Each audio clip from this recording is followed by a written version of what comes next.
Hi friends, இன்னைக்கு நம்ம பார்க்க போகிற டாபிக் மைக்ரோப்ராசஸர் ஆர்கிடெக்சர். இந்த வீடியோ போகிறதுக்கு முன்னாடி நம்மளோட சேனல் உங்களுக்கு பிடிச்சிருந்துச்சுன்னா லைக் பண்ணுங்கள், கமெண்ட் பண்ணுங்கள், ஷேர் பண்ணுங்கள், மறக்காமல் சப்ஸ்கிரைப் பண்ணுங்கள். ஸோ ஆர்கிடெக்சரில் இன்டெல் 8085 பார்க்க போகிறோம். ஸோ இதில் என்ன அப்படின்னு பார்க்கும்போது இது வந்து 8 பிட்டு என்மாஸ் டெக்னாலஜி யூஸ் பண்ணுறாங்க. அதாவது 5 வோல்டேஜ் டிசி இருக்குது, 40 பின் ஐசி பேக்கேஜ், ஃபேப்ரிகேட்டரோட single large scale integrated strip use பண்ணுறோம். கிளாக் ஸ்பீடுன்னு பார்க்கும்போது 3 மெகாஹெர்ட்ஸ், சைக்கிள் வந்து 320 நானோ செகண்ட்ஸ், கிளாக் சைக்கிள் வந்து 200 நானோ செகண்ட், 80 பேசிக் இன்ஸ்ட்ரக்ஷன் இருக்குது, இல்லை 246 ஆப்கோட்ஸ் இருக்குது. ஸோ இதெல்லாமே இதில் நல்லா தெரிஞ்சுக்கணும். எல்எஸ்ஐனா என்ன அப்படின்னு சொல்லிட்டு இங்கே நான் எழுதியிருக்கேன். ஸோ இதில் ஃபஸ்ட்டு இன்டெல் 8085 பற்றி பார்த்தோம். அடுத்தது அதில் இருக்க செக்ஷன்ஸ்லாம் என்ன அப்படின்னு பார்க்கலாம். ஸோ இதில் ALU timing and control unit, set of registers இருக்குது. ஃபஸ்ட்டு ஏஎல்யூ பார்ப்போம். ஏஎல்யூ அப்படின்றது அரித்மெட்டிக் அண்ட் லாஜிக்கல் ஆப்ரேஷன்ஸ். இதில் addition, subtraction, logical and or not logical operations நடக்கும். Left shift, rotate right, rotate left, clear, இது மாதிரி நிறைய process நடக்கும் இதில் அரித்மெட்டிக் லாஜிக் யூனிட்டில். டைமிங் அண்ட் கண்ட்ரோல் யூனிட் அடுத்தது. இதில் it generates timing and control signals which are necessary for the execution of the instructions. So நம்ம இன்ஸ்ட்ரக்ஷன் நடந்துகிட்டே இருக்கும்போது நம்மளுக்கு டைமிங் அண்ட் கண்ட்ரோல் சிக்னல்ஸ் தேவைப்படுது. ஸோ அதனால் இது மூலமாக நம்ம என்ன பண்ணிக்கிறோம்னா அந்த சிக்னல்ஸ் ப்ரொவைட் பண்ணுறதுக்கு நம்ம இது யூஸ் பண்ணிக்கிறோம். So control unit of CPU வந்து act as a brain of a system அப்படின்னு சொல்கிறாங்க. இது டைமிங் அண்ட் கண்ட்ரோல் யூனிட். அடுத்தது ரெஜிஸ்டர்ஸ். இதில் வந்து டேட்டா இன்ஸ்ட்ரக்ஷனை டெம்பரரியாக ஸ்டோரேஜ் பண்ணுறதுக்காக நம்ம ரெஜிஸ்டர் யூஸ் பண்ணுறோம். ஸோ இதில் என்னென்ன இருக்குது அப்படின்னா 1 8-bit அக்குமுலேட்டர் சொல்லலாம், 6 8-bit general purpose register, so அது பிசிடிஹெச்எல். அப்புறம் 1 16-bit ஸ்டாக் பாயிண்டர் இருக்குது, 1 16-bit ப்ரோக்ராம் கவுண்டர் இருக்குது. அதுக்கப்புறம் பார்த்தீங்கன்னா இன்ஸ்ட்ரக்ஷன் ரெஜிஸ்டர் இருக்குது, டெம்பரரி ரெஜிஸ்டர் இருக்குது, ஸ்டேட்டஸ் ஃப்ளாக்ஸ் இருக்குது, செட் ஆஃப் 5 ஃப்ளிப்ஃப்ளாப்ஸ் இருக்கும் ஸ்டேட்டஸ் ஃப்ளாக்ஸில். ஸோ இதெல்லாமே பார்த்தீங்கன்னா ரெஜிஸ்டரில். அக்குமுலேட்டர் அப்படின்னு பார்க்கும்போது அக்குமுலேட்டர்ன்றது ஒரு register which contains one of the operand. So operand இதில் தான் இருக்கும் இந்த ரெஜிஸ்டரில். Of the instructions to be executed. It also store result after the execution of arithmetic logical instructions. So arithmetic ஆப்ரேஷன்ஸ்லாம் நடந்ததுக்கப்புறம் ஈவன் இது என்ன பண்ணுது, ஸ்டோர் பண்ணுது அப்படின்னு சொல்கிறாங்க. எக்ஸாம்பிள் பார்க்கணும்னா இன்டெல் 8085 தான் சொல்லியிருக்காங்க. ஸோ இதில் எக்ஸாம்பிள் வந்து DADRP instruction stored in HL pair, register pair இது. ஸோ ஹெச்எல் பேரில் இன்ஸ்ட்ரக்ஷன் ஸ்டோர் ஆகுது. ஸோ இதில் என்ன ப்ராசஸ் நடக்கும்னா add register pair to HL pair. So இதை மாதிரி எழுதணும், ஹெச்எல் ஆர்பி ஹெச்எல் இதை மாதிரி எழுதணும். ஸோ இது வந்து அசஸபிள் டு ப்ரோக்ராமர் அப்படின்னு சொல்கிறாங்க அக்குமுலேட்டரில். அடுத்தது general purpose register. General purpose ரிஜிஸ்டர்ன்றது காம்பினேஷன் ஆஃப் 2 8-bit ரெஜிஸ்டர், அதுதான் ரிஜிஸ்டர் பேருன்னு சொல்கிறாங்க. It can be store data in this register during writing is program. So இந்த ரெஜிஸ்டர் பேரில் தான் நம்ம ஸ்டோரேஜ் ஆகுது. இதுவும் அசஸபிள் டு ப்ரோக்ராமர் அப்படின்னு சொல்கிறாங்க. Next program counter. இதில் ப்ரோக்ராம் கவுண்டர் வந்து என்ன பண்ணுதுன்னா இன்க்ரிமெண்ட் ஆகுது, அதில் இருக்க contents of the program counter increment ஆகுது அப்படின்னு சொல்கிறாங்க. Microprocessor increments the content of the program counter during the execution of the instruction so that it points to the address of the next instruction in the program at the end of the execution of instructions. So increment ஆக நம்ம process நடந்துக்கிட்டே இருக்கு, instruction execute ஆகிட்டே இருக்கும்போது நம்மளுக்கு அடுத்தடுத்த இதுக்கு வந்து என்ன ஆகும்னா நெக்ஸ்ட் இன்ஸ்ட்ரக்ஷனுக்கு வந்து பாயிண்டர் பண்ணி நமக்கு மூவ் ஆகும். ஸோ இது ப்ரோக்ராம் கவுண்டர். அடுத்தது ஸ்டாக் பாயிண்டர். ஸ்டாக் பாயிண்டர் அப்படின்றது ஸ்டாக்னா ஃபஸ்ட் என்ன பார்த்தீங்கன்னா during the execution of program sometimes it become necessary to save the content of certain register because the registers are required for some other purpose.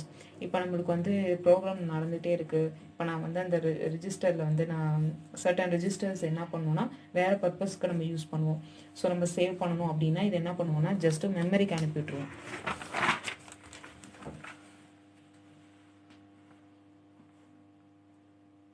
These contents are moved to certain memory location by push operation. So நம்ம register வேறு பர்பஸ்க்கு use பண்ணுறோம்னா push operation மூலமாக நம்ம வேறு எதுக்கு அனுப்பிடுறோம், அங்கே அந்த மெமரி லொக்கேஷனில் இது ஸ்டோர் ஆயிரும். After completing the instruction this contents which we saved in the memory are transfer back to the register by pop operation stack. So push operation வச்சு நம்ம வந்து இன்னொரு இதுக்கு மெமரியில் ஸ்டோர் பண்ணிக்கலாம். பாப் ஆப்ரேஷன் மூலமாக என்ன பண்ணிக்கலாம், ரிட்ரீவ் பண்ணிக்கலாம், நம்ம அந்த ஸ்டோர் பண்ணதை வந்து திரும்ப வேணுன்றப்ப எடுத்துக்கலாம்.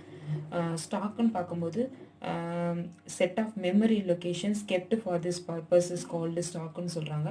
So memory location for this purpose is set aside by the programmer in the beginning.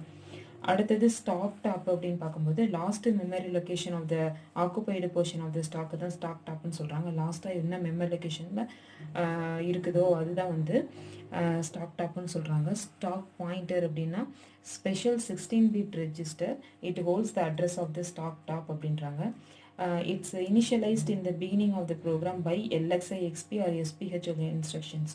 So எப்படி பிகினிங்கில் இப்போது எப்படி ப்ரோக்ராமை இனிஷியலைஸ் பண்ணுறாங்க, நடக்கிறதுக்கு முன்னாடி இன்ஸ்ட்ரக்ஷன் எப்படி இனிஷியலைஸ் பண்ணுறாங்க அப்படின்னா இது மூலமாக தான் இனிஷியலைஸ் பண்ணுறாங்க.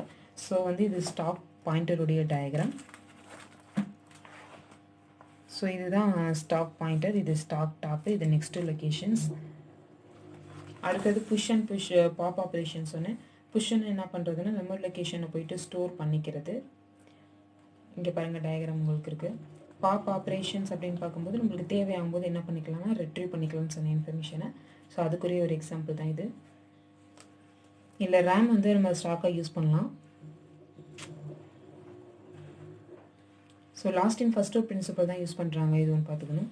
அப்புறம் சப்ரூட்டின் பார்க்கும்போது இது எதுக்காகனா it is use to avoid repetition of the smaller programs to small programs of particular task is called subroutine. It's written separately and stored in the memory அப்படின்றாங்க. ஸோ நார்மலாக என்ன சப்ரூட்டின்னா it is use to avoid repetition of the smaller program, அதுக்காக தான் வந்து மெயினாக use ஆகுது. இந்த smaller program of a particular டாஸ்க்கு தான் என்ன சொல்கிறாங்கன்னா சப்ரூட்டின்னு சொல்கிறாங்க. இதை வந்து செப்பரேட்டாக நம்ம ரிட்டன் பண்ணிக்கலாம், அதே மாதிரி ஸ்டோர் பண்ணிக்கலாம் மெமரியில். ஸோ இது சப்ரூட்டின். ஸோ இதோடைய டயக்ராம் தான் இது. ஸோ இதில் வந்து ஒன் சப்ரூட்டினுக்கு மேலே வந்து நம்மளுக்கு ப்ரோக்ராமில் இருக்கும். அதே மாதிரி doesn't gave any instruction for multiplication, smaller program written for திஸ்ன்னு சொல்கிறாங்க.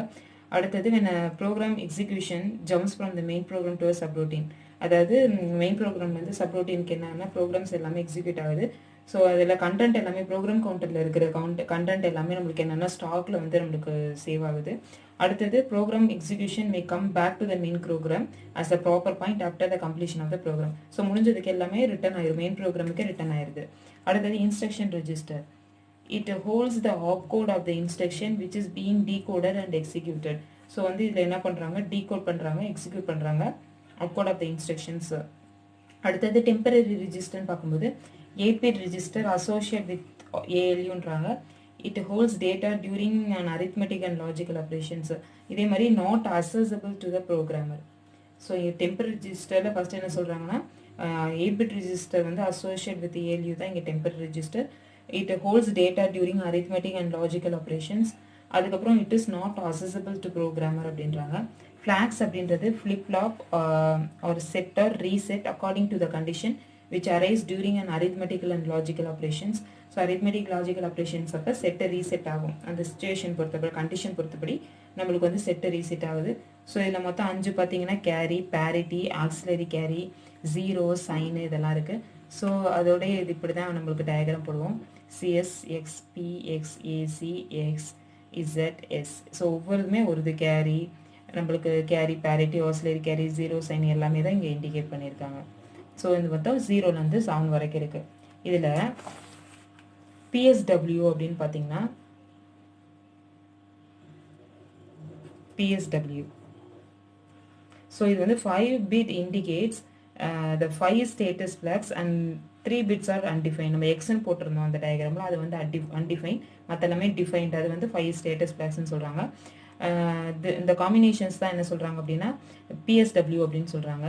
So PSW and accumulator are treated as 16-bit unit for stock operations. So இது வந்து 16-bit unit stock operations சொல்கிறாங்க. இதில் செட்டுன்றது 1, ரீசெட்டுன்றது நம்ம 0ன்னு எடுத்துக்கலாம். கேரி ஃப்ளாக் அடுத்தது after the execution of the program if a carry is produced CS வந்து 1ன்னு சொல்லலாம், ப்ரொடியூஸ் ஆனால் 1.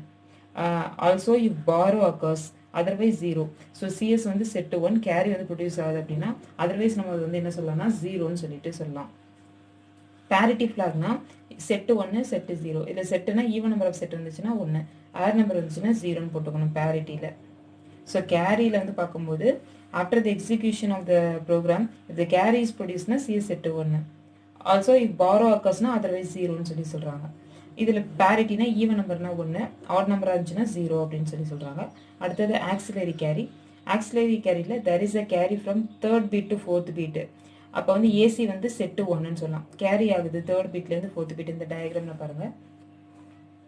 ஸோ இது வந்து சிபிக்கும் E9க்கும் போட்டு உங்களுக்கு நான் கேரி என்ன வருதுன்னு சொல்லி ஒரு போட்டிருக்கேன். ஸோ தேர்ட் பீட்லேருந்து ஃபோர்த் பீட்டுக்கு என்ன ஆகுதுன்னா கேரி அவுட் ஆகுது, இந்த கேரி வந்து போகுது அப்படின்னா நம்ம ஏசி வந்து ஆசிலரி கேரி வந்து ஒன்றுன்னு சொல்லலாம். Bit 3 actually the fourth bit from the least significant bit அப்படின்றாங்க ஆக்சிலரி கேரியில். ஸோ இதில் நம்ம மெயினாக ஞாபகம் வச்சுக்கிறது கேரி வந்து தேர்ட் பீட்லேருந்து ஃபோர்த் பீட் மூவ் ஆகுது. ஸோ ஏசி வந்து நம்ம செட்டு ஒன்றுன்னு சொல்லலாம். அடுத்தது வந்து ஜீரோ ஃப்ளாக் இல்லைன்னா நம்மளுக்கு வந்து இது ஆசிலரி கேரி ஜீரோன்னு சொல்லலாம். அடுத்தது ஜீரோ ஃப்ளாக். ஜீரோ ஃப்ளாக்னா Z is set one, result வந்து ஜீரோவாக இருக்குது. Z இஸ் செட்டு ஜீரோனா ரிசல்ட் ஒன் அப்படின்னு சொல்லி சொல்கிறாங்க ஜீரோ ஃப்ளாகில். சைன் ஃப்ளாக் அப்படின்னா S is set one with result of one arithmetic logic operation நெகட்டிவ்னா ஒன்று, பாசிட்டிவ்னா ஜீரோ. ஸோ நம்மளுக்கு வந்து அந்த சைனுடைய இது வந்து எதுக்கு இதெல்லாம் எது வருதுன்னு பார்க்கணும். ஸோ ஃபஸ்ட்டு கேரி ஃப்ளாகை பொறுத்த வரைக்கும் என்ன சொன்னேன்னா கேரி வந்து ப்ரொடியூஸ் ஆகுது எக்ஸிபிஷன் ஆஃப் த ப்ரோக்ராம்னா ஒன்று செட் பண்ணலாம், இல்லாட்டினா ஜீரோ. பாரம் வந்துச்சுன்னா ஜீரோன்னு சொன்னேன். பேரிட்டியில் ஈவனாக வந்தால் ஒன்று, ஆட் வந்தால் ஜீரோன்னு சொல்லியிருக்கேன். ஆசிலரி கேரினா கேரி வந்து போகுது தேர்ட் பீட்லேருந்து ஃபோர்த் பீட்டுக்கு. அப்போ நம்ம ஏசியை வந்து நம்ம ஒன்றுன்னு சொல்லலாம். கேரி பண்ணுது அப்படின்னா ஜீரோ ஃப்ளாக்னா இசட் வந்து ஒன்றா இருக்குது, ரிசல்ட் ஜீரோவாக இருக்குது. இசட் வந்து செட்டு ஜீரோ, ரிசல்ட் ஒன்றா இருக்குது.